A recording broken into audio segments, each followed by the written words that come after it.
Hello Bill, thanks for your question. Sorry about the creaky chair, but it's authentically very old, rather like me. You asked about an actor that I'd worked with that had an effect on me. Without doubt, I have to say Marlon Brando. For my generation in particular, Brando was just the greatest, a real superstar. And to watch him work, to find him such a delightful man, so charming and witty and easy to be around, and the fact that he was literally, he was a superstar. He had an aura about him. So I thoroughly enjoyed working with him. He was very generous to everybody. And of course, the other person that I was just totally in awe of was Gene Hackman. So again, from Superman, Gene Hackman, Marlon Brando. Not bad, eh?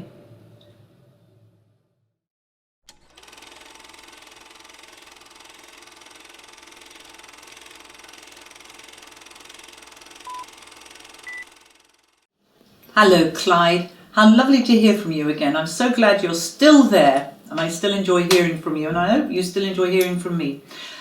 My most memorable Christmas? Well, every Christmas with my family is memorable. There's no question about that. And in the 20-some-odd years that I've lived in Hollywood, I always went back to Stratford-upon-Avon to spend it with my family and to have a Christmas where there's snow. This isn't like America, I know everybody gets a lot of snow in America, but in England it's very rare.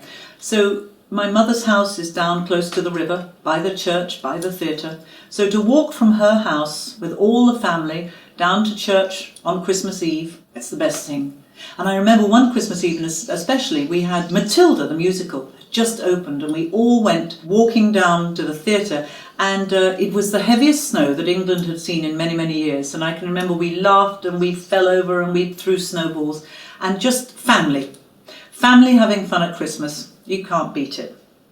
Hope that answers your question.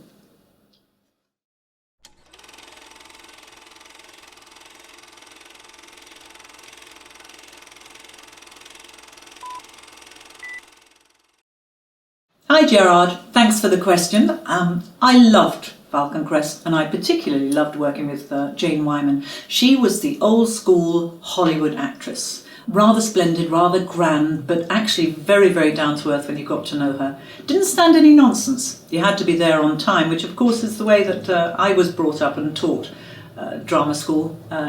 So there were one or two examples of young actresses who came in a little bit late in the morning. Anyway, after a little bit of a reprimand from Miss Wyman, I don't think they'll ever be late again on set. I wasn't disappointed about Pamela Lynch because I knew that was going to happen. I chose to leave the series. What I didn't know was that they were going to bring me back with another actress. I'm delighted to say that the viewing public didn't buy into the new Pamela Lynch, who happened to be a few inches shorter than me, so I never quite worked out how they explained that. I suppose Pamela had to have plastic surgery or something, and they lopped off a few extra inches off her legs. I don't know. But thanks for the question.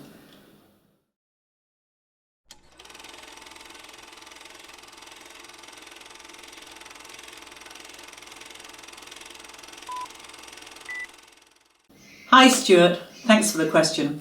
I think it's probably safe to say that Mother gets a great thrill out of Superman. He was on telly the other night and she said she sat here as if it was the first time she'd ever seen it. Superman's a great favourite. I know that she loves The People That Time Forgot because she knows how much I enjoyed that film, and I think she probably enjoys those cardboard dinosaurs that we had in that. Dali, which is not many people have seen, but again, I have a history with that because we shot it in Spain in a little tiny village called Cadaqués, which has become a very firm favourite of mine, and I visit as often as I possibly can.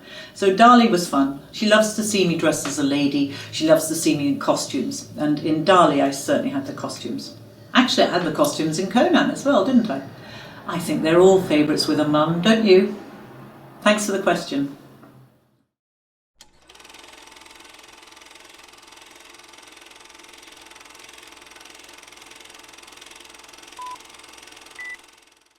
Hi Dean, thanks for your question. I'm not going to answer all of it, but I have to just address the question about making the jump from the sterilizing department to Hollywood, if you like. There'll be lots of fans who will wonder what on earth you're talking about. So I have to quickly explain. For about 6 months, when I was about 17, my mother sent me off to work at Stratford-upon-Avon General Hospital in the sterilizing department, but sterilizing the equipment, nothing more, nothing nasty there. And she, quite rightly, thought it was a very good idea for me to do a few different jobs before I went off to drama school. So that's how I got to be there. Then I went to drama school, and then it went on. It wasn't exactly a leap from sterilizing to Hollywood, but I liked your question anyway. Thank you.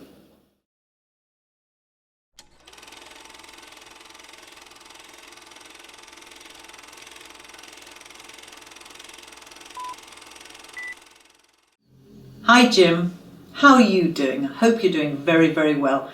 Thanks for your question. Lifelong friends, absolutely. Falcon Crest was a wonderful experience for me. I really can honestly say I made some really, really good friends, particularly Susan Sullivan, Robert Foxworth would come over to my house, and we always enjoyed and have continued to enjoy seeing each other. Abby Dalton, I just saw quite recently at a convention. I hadn't seen her for years, but it was as if we'd been together a week before. The cast, I have to say, were a brilliant lot. One of the best bonding experiences we ever had was to do Star Games. So we all got to know each other, Abby and of course Anna Alicia. Everybody was great fun. I think they were a bit disappointed in me though, because they thought I'd be very athletic. I fell, I broke things, I tripped over things. It was all a bit of a disaster, but we won in the end. Well, thanks to the boys really, but a wonderful experience.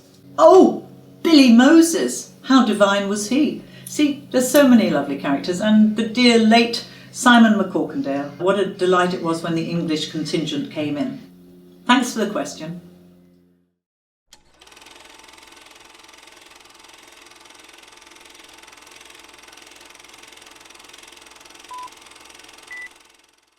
Thank you, Tom, for the question. I really enjoyed getting something a little bit different and talking about my audio work, because it's a very important part, and especially now, as I'm not getting as much work as I did when I was a young thing, as I'm getting a little bit older, it's rather refreshing to have audio work as a second fiddle, and it's particularly great that I don't have to learn my lines, because my brain's a bit frazzled, I think. So I like not learning my lines. I love being able to wear whatever I want, because you can't see me, and it is quite a challenge, but it's a good challenge.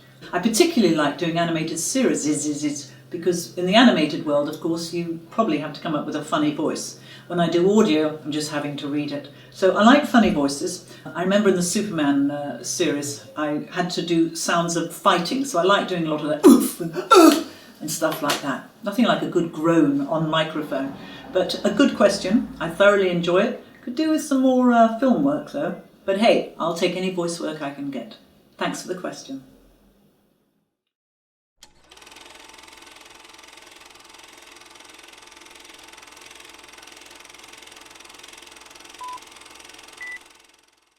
Hello, Samantha Jane Smith.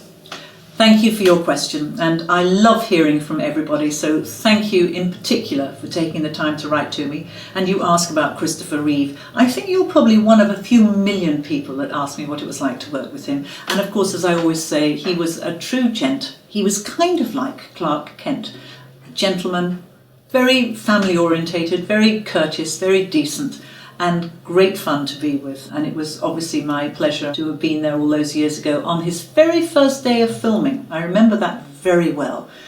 He was just an innocent young man then, and he had to grow into becoming Superman. But he did. He certainly became Superman. He was one of the best. He is the best. He was the best.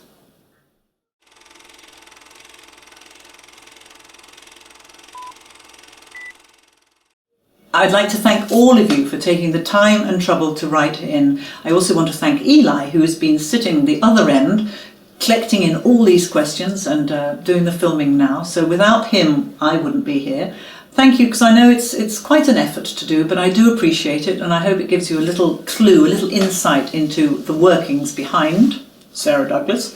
And I'm sorry I can't answer all of the questions, but as you know, I wanted to be able to thank you personally with a little special surprise in the post.